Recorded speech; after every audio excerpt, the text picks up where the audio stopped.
Hello, Dr. Darling-Hammond, and thank you so much for sparing your precious time for this session. And your kind participation gives us an excellent opportunity to discuss with you the topic of resilience, which is a central theme in our college. So let me begin by asking what, in your eyes, is the meaning of student resilience? How do you understand this notion? Well, I think, student resilience is, and any resilience for anyone is about the ability to encounter obstacles, which we have in life all the time, various challenges and problems and so on, and, to persevere, to come back from disappointment or from challenges, and to, be able to continuously re-engage and, use that energy to move forward. So how can teachers contribute, or what can teachers do to strengthen their students' resilience? What is the role of teachers in this context? Yeah. If I think about what allows for resilience I sort of think of as the opposite of despair. And when are we despairing? We despair and we give up when we feel we're inadequate. We despair when we feel we're all alone and there's no one to help us. And we despair when we feel like nothing can change, right? That nothing could change or improve. So Yes. If you kind of think about the opposite of that, like what allows us to feel adequate, that we are supported and not alone, that things can change. I think teachers have an opportunity to construct an environment that is designed for resilience. First of all, in our school systems, there are different ways of behaving, but sometimes we have this bell curve notion, at least in the United States, that everyone, arrays on a single dimension from top to bottom. And we've constructed tests to allow that bell curve to be artificially created. So there's sometimes in schools, there's this sort of select and sort mentality where some people are, viewed as gifted or successful, advanced, successful, and others as struggling or inadequate. And we often use labels that communicate inadequacy to students. We use grades in ways that may do that. So the first thing to do is to think about the fact that each student really wants to learn and feel competent from wherever they begin. And students begin in different places, right? As a function of their experiences that they've had, outside of school. So it's very important to figure out how to help students begin in the place that is in their zone of proximal development, and then get the support that they need to improve. And to think about improvement as how I improve myself against my own trajectory, not in a competitive way. That communicates inadequacy to students who may start further behind. So one thing is, how do you help students feel adequate, and then give them an opportunity for a growth mindset? I was a high school English teacher when I entered the profession. And one of the things that was so powerful to learn, and now, of course, there's a lot of research about this, but there wasn't at the time. But if you gave students an opportunity to, for example, write an essay or analyze something or do some kind of a product, we did some video products and other things.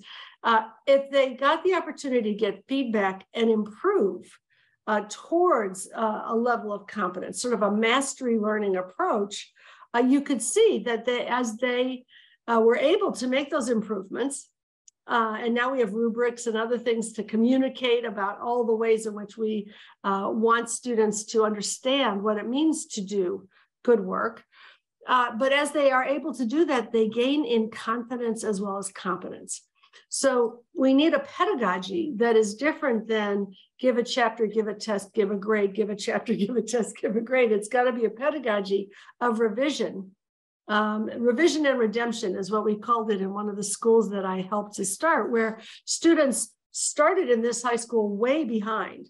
They were scoring at the 3rd or 4th grade level when they came into 9th grade. But everything they did could be revised and improved. And as they got into that cycle, they could adopt a growth mindset. It created a sense of resilience. Yes, I can do this. I can improve, which then, of course, created this idea that I don't need to be despairing about my abilities or my academic capacity, because I can continually do it. The other thing, of course, that makes people want to do the work is being in relation with others who have socially, emotionally, they've been engaged in social and emotional learning, such that they're able to create a community of belonging, a community in which students are not ostracizing one another, in which they are supporting each other. And so we use systems like advisory systems where students have a little family unit that they belong to, but teachers also taught that in their content courses, that we're all here to help each other. Complex instruction is another tool that we used for that. And so you can see how resilience is created in settings that allow for those relationships, those opportunities for growth and improvement, and that support system. So from your perspective, resilience is not only a matter of relationships, but also a matter of instruction. So, so you see a connection between student resilience and how teachers teach. Absolutely. We can teach for resilience. We can construct environments that develop resilience. And you will have students, if you're a high school teacher, as I was, you'll have students who are already despairing. They're one step from leaving, in despair. They don't believe they can do it. And of course, what happens when students despair is that they also often can become oppositional. They're like, well, I don't care about that, because none of us wants to care about something we think we can't do. So, building this capacity for a sense of competence. In fact, I know teachers who have been very sort of sneaky in figuring out a way to give an assignment in a context in which a student can be successful, so that they see that they can be confident, so that they can begin that belief process, and then the teacher can help build on that, so that they then see that they can persevere, that if they persevere, they will be rewarded for persevering. And of course, we can do that in our grading systems as well. If we see this as the ultimate learning is what counts, then we don't average in the failed attempts or the challenges along the way. We look to acknowledge the ultimate learning, which again gives students the sense that, yes, if I try and if I engage and if I respond to the feedback and if I do the supports, that if I take advantage of the supports that are there, I can succeed and it will be recognized. Great. So my next question is, what does teacher resilience mean to you? What do you think about teacher resilience? Well, of course, teaching is a very, very hard job. So it's very easy in teaching also to become despairing, to feel like, oh, I can't do this. I don't know what to do. You have to have a collegial group. I think one of the things that teachers and school principals, need to work on together is creating the collegial environment in which everyone knows that teaching is a hard job and we are here to help one another, that, lessons will go awry, that, the technology will not work, or, some student will come in having been traumatized and really need, a particular kind of attention that is not what we had planned to do.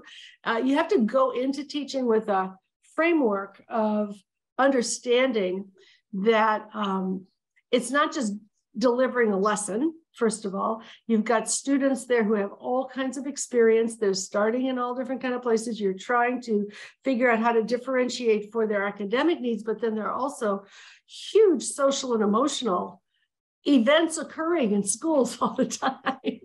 And students have all of that as well. So that yes, you create a framework for your lessons, you think about your curriculum, you figure out how it will all add up. And of course, if the curriculum is scaffolded, that will make students feel like they are succeeding, which will make teachers feel like they're succeeding as well. But there's an evidence base that shows that when social emotional learning programs are brought into schools, both teachers become more resilient and students become more resilient because they have a common language for conflict resolution. They have a common way to recognize each other's feelings. There's, you get more joy and safety in the classroom, in psychological safety in the classroom when you have these tools. So that's one thing that can help the resilience, is to really bring that in as a feature of instruction. The other, of course, is to have collaborative planning and collegial opportunities to help one another. Teachers need to understand that, I think beginning teachers especially may feel like, oh, I don't dare tell anybody, that my lesson didn't work, or, I had this problem. No, you actually need to tell someone, and others will understand, particularly if you're in an environment that understands this idea of both collegiality and resilience. Those two need to be sort of pulled together so that you always have a way to, get the moral support and psychological support that you need, as well as the academic support. And then we have to be forgiving to ourselves as teachers. I've taught for 40 years. I've been, teaching teachers for a long time as well. And I still come back from a lesson and go, oh, I should have done this. Oh, I noticed that person needed that. What do I do about the other thing? We have this sort of self-critical lens that we use because we care.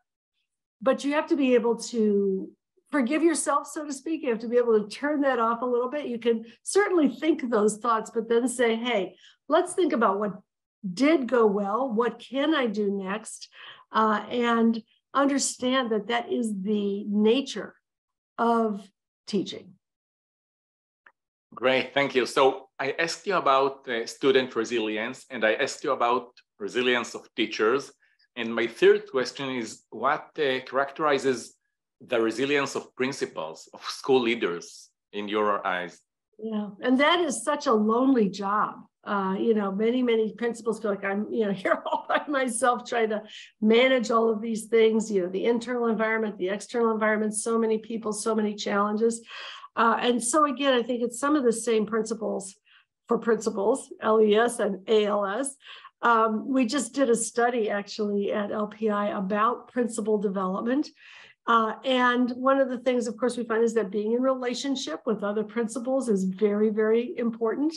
There are some districts that have programs which provide principal learning community, where people meet regularly, where they have a cohort, where they've got folks that they can call up and say, I just need to get some advice, or I want to vent, or I need some, talking time. Some places have mentors and coaches who are available also to principals, and that, principals always talk about how important that is, because you need to get perspective. You need to get perspective on the situation. But it is really the same thing. It's about building those opportunities to problem solve with others.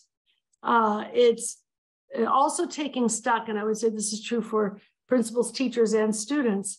You have to take stock of what you've done well and what is working, as well as worrying about what seems not to be working. And there's actually sort of a positive psychology body of research about the fact that when people take time to be grateful for the things in their life, in their work, in their relationships with others that are positive, when they take time to think about, well, what went well today? Not just, all the challenges that we have from day to day, that it actually builds psychological resilience. It actually is good for the wiring of the brain, in terms of the architecture of the brain.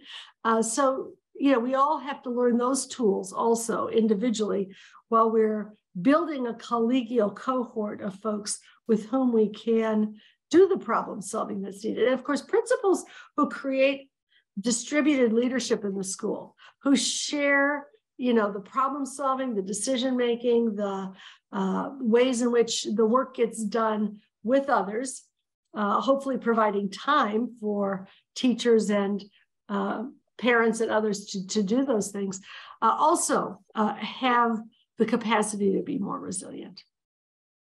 So my last question is, from your perspective, how is resilience currently being addressed for all of them, for students, for teachers, for principals? How is the resilience currently being addressed in education systems, mainly in the United States or worldwide for you? Well, I think there's no generalization you can make about the United States because it's so variable. And I think that's also true in Israel and many other places. But I do think that because of the pandemic, worldwide, there's much more understanding and acceptance of the whole human being, the importance of, the ways in which we come to our experiences and how we problem solve and how we feel and how we take care of the whole child, the whole teacher, the whole school leader, the whole community. So I think that that's a really positive thing. Many, many places that were ignoring these elements, particularly in the United States, we had 20 years of No Child Left Behind, a punitive accountability system, which was all about getting reading and math scores up every year, or you would get various punishments. I mean, what a horrible psychological framework for education. Wow. And so we're just coming out of that. But I think there's now this real appreciation for the fact that, first of all, the things we care about in schools around academics will improve if we take care of the whole person.